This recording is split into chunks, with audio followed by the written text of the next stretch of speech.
हाँ जी, 8th class linear equation की मेंटल प्रैक्टिस का बेटा third day.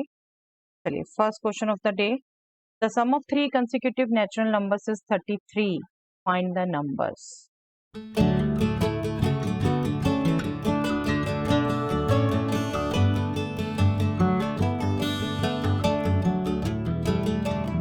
Yes, I am sure बेटा जिनकी मेंटल कैलकुलेशन बहुत अच्छी है वो बच्चे ये क्विक आंसर दे चुके होंगे 10, 11, 12।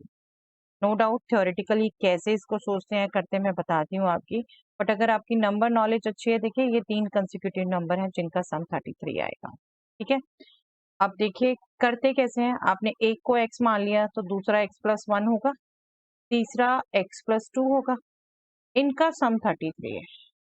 तो 3x + 3 is 33, that means 3x is 33 minus 3, that means 30, and x will be 30 divided by 3, that means be 10। पहला 10, दूसरा 10 + 1 11, तीसरा 10 + 2 12। ओके, स्टिल आप जब रेगुलर प्रैक्टिस करते हैं बेटा तो ऐसे नंबर आप वहां आपको मेंटली सिर्फ आंसर जवाब देना है। ठीक है, ये सब्जेक्टिव मेथड नहीं पूरा देखा जाना, आपकी यही मेंटल कैलकुलेशन बढ़ाने के लिए ये मेंटल मैथ्स पढ़ा। ठीक है, आप नंबर ऐसे सोच पाए। ओके, चलिए जो सोच पाए बहुत बढ़िया, वरना बाकी आदत डालिए बेटा, इसी के लिए प्रैक्टिस हो रही है। Two consecutive sides of a rectangle are in the ratio 3:2. If its perimeter is 150 centimeter, then find its area.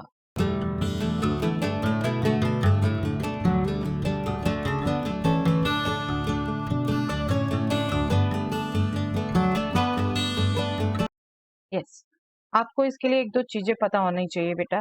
एक तो रेक्टेंगल का पेरीमीटर क्या होता है, 2 इंटू लेंथ प्लस ब्रेड्थ। ठीक है, दूसरा आपको साइड्स की रेशियो 3:2 दे रखी है, तो आप एज्यूम कर सकते हैं one side 3x and other side 2x। तो क्विकली आपका गेस हो जाता है, तो टू साइड्स का सम आपका हो गया 5x। पैरीमीटर के लिए हो गया ट्वाइस ऑफ दिस, तो 10x। 10x आपका एक तरीके से 150 है। मेंटली हो जाता है सब कैलकुलेट, ये x क्या हो गया 15, तो वन साइड हो गई 45, अनदर साइड हो गई 30, 45 इंटू 30 1350 स्क्वायर सेंटीमीटर। एरिया पूछा है, यूनिट के साथ बताएंगे बेटा। ठीक है, सेंटीमीटर आपको यहाँ से पता चल रहा था। ठीक है, साइड आपकी 15 सेंटीमीटर, एरिया आपका स्क्वायर सेंटीमीटर।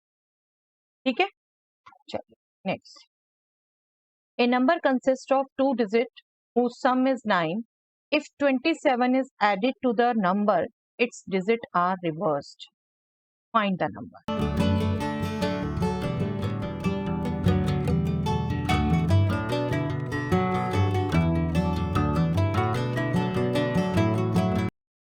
यस, इस क्वेश्चन को भी मैं कहूंगी बेटा थ्योरेटिकली करने की बजाय आप मेंटली सोचेंगे ज्यादा से ज्यादा। देखिए चलिए पहले मैं एक बार मेंटली कैसे सोचेंगे वो बताती हूँ, फिर थ्योरेटिकली देखिए क्या फर्क पड़ेगा। आपको कहा है डिजिट्स का सम 9 होना चाहिए, तो डिजिट्स का सम 9 होना चाहिए, तो नंबर या 18 हो सकता है या 81 हो सकता है, नंबर या 27 हो सकता है या 72 हो सकता है, नंबर या 36 हो सकता है या 63 हो सकता है, नंबर 45 हो सकता है या 54 हो सकता है। डिजिट्स तो नेगेटिव में होंगी नहीं ना, डिजिट्स तो ये होंगी। और डिजिट का सम 909 नहीं हो सकता। ठीक है, 2 डिजिट्स हैं, 09 आप नहीं ले सकते।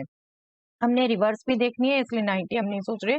उसके बाद का 27 ऐड हो जाए तो डिजिट रिवर्स हो जाएंगी, इसलिए मैंने ये ऊपर नीचे साथ में रखी है। आप देखिए 27 ऐड हो जाएंगी, तो बस ये पेयर्स में से आप चेक कर लीजिए कि इनका डिफरेंस 27 है, वो पेयर होगा बेटे। देखिए 11 - 8 3 आ रहा है यूनिट डिजिट, लीव इट। 12 - 7 आपका इसका डिफरेंस 5 आ रहा है, नो यूज। 13 - 6 ये इसका डिफरेंस है 27। तो आपका जो नंबर है दैट इज 36, और 36 में आप 27 ऐड करेंगे 63 बन जाएगा, जो कि रिवर्स हो गया। तो मेंटली सोचना चाहिए इस क्वेश्चन को, मैं ये सजेस्ट करूंगी। अब थ्योरेटिकली आप सोचते तो देखिए क्या करते, आपने यूनिट डिजिट ले ली अगर x, तो टेंस डिजिट है 9 - x, नंबर क्या हो गया 10 इंटू 9 - x प्लस x। अब इसमें 27 जोड़ा तो नंबर हो गया रिवर्स, मतलब ये थी अगर यूनिट डिजिट तो ये अब बन गई 10x, और ये आपकी unit digit that means 9 minus. अब इतने को आप कैलकुलेशन करोगे मेंटली बेटा, नॉट पॉसिबल, है ना, दैट विल टेक टाइम। तो आपको इस ढंग से पेयरिंग सोचनी है, हर बारी थ्योरेटिकल नहीं सीखना, बार बार कह रही हूँ मेंटली कराने का पर्पस यही है कि आपकी mental power, mental calculation strong हो गई। ओके, आई होप ये समझ में आया। चलिए next question. A man sold an umbrella for rupees 495 and gained 10% on it. Find its cost price.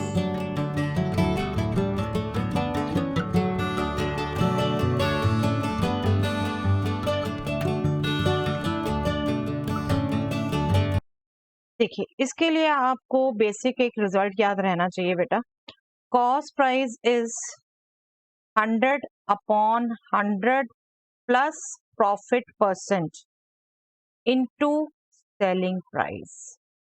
ये आपका रिजल्ट ध्यान रहना चाहिए, और ये यूनिटरी मेथड से आता है। आपको नहीं भी ध्यान तो आप क्विकली लगा सकते हैं। देखिए 10% गेन हो रहा है, अगर 100 उसका कॉस्ट प्राइस है तो सेलिंग प्राइस 110, 100 का 10% 10, और आपको देखा है सेलिंग प्राइस 495, तो सीधा यूनिटरी मेथड लगा सकते हैं। 110 सेलिंग प्राइस है तो 100 कॉस्ट प्राइस, 495 सेलिंग प्राइस है तो 100 divided by 110 into 495, that will be quickly found as 450। Okay, तो आपको ये याद है तो भी ये देखिए यही कर रहे हैं हम, ठीक है, तो भी यही कर रहे हैं, यही कैलकुलेट हो रहा है। बट फॉर्मूला याद नहीं है तो क्विकली यूनिटरी लगाइए, बट याद करने की कोशिश करिए बेटा। यूनिटरी में भी डिफिकल्ट नहीं है, क्योंकि आपको सिंपल गेन परसेंट दे रखा है 10%, 100 का 10% 10, 110 सेलिंग प्राइस हो जाएगा था। Okay, easy to find. चलिए 450 हो गया कॉस्ट प्राइस, और आपको इसको आंसर देना है प्रॉपर, रुपीज 450। बार बार कह रही हूँ बेटे, जहां यूनिट्स आनी है यूनिट्स आपने बतानी है। ओके, चलिए next question. 3/4 of a number is 20, more than half of the same number. What is the number?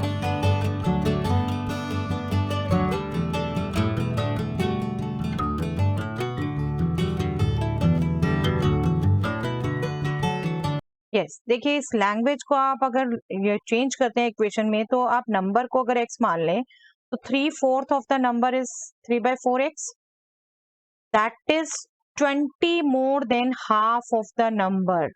Number का हाफ उससे 20 ज्यादा है, या यूं कहे 3/4 ऑफ द नंबर में से हाफ ऑफ द नंबर आप सब्ट्रैक्ट कर रहे हैं तो 20 आ रहा है, राइट। अब इसको आप कैलकुलेट करें, इसको आप एलसीएम वगैरह लेंगे, फिर कुछ गड़बड़ हो सकती है कुछ बच्चों से। इसको मैं कहूंगी विजुअलाइजेशन से ध्यान रखिए बेटा। आपके हाफ, 3/4, 1/4, ये सब चीजें 1.5, ये सब चीजें आपको पिक्चर से ही सिखा रखी होंगी जूनियर क्लासेस में। Let me just show. देखिए आप 3/4, 1/4, हाफ सोचने के लिए एक सर्कल को 4 पार्ट्स में डिवाइड करते हैं, इनमें से हर एक पार्ट 1/4 है पूरे का, ठीक है, क्योंकि 4 पार्ट्स में डिवाइड किया है। अब 3/4 कहेंगे इस पूरे का, तो इतना पोर्शन 3/4 में से आप सब्ट्रैक्ट कर रहे हैं half of the number, right. Shaded portion देख रहे हैं, हाफ शेडेड है। 3/4 ये था, 3/4 में से हम हाफ सब्ट्रैक्ट कर रहे हैं, तो हमारे पास कितना रह जाने वाला है? 1/4। 1/4, तो सीधा आपका ये सब छोड़ के कैलकुलेशन होनी चाहिए माइंड में कि 1/4 of the number is 20, that means number will be 4 times 20, that means 80। 80 आपको अपने माइंड को इतना कैलकुलेशन में स्ट्रॉन्ग करना है कि ये सब आप थ्योरेटिकल पार्ट्स में मत जाइए, आप विजुअलाइजेशन से सोचिए। 3/4 minus half is 1/4, 1/4 of the number is 20, that means number itself is 4 into 20, that means 80. Okay, the final answer is 80. Okay, that's all for that.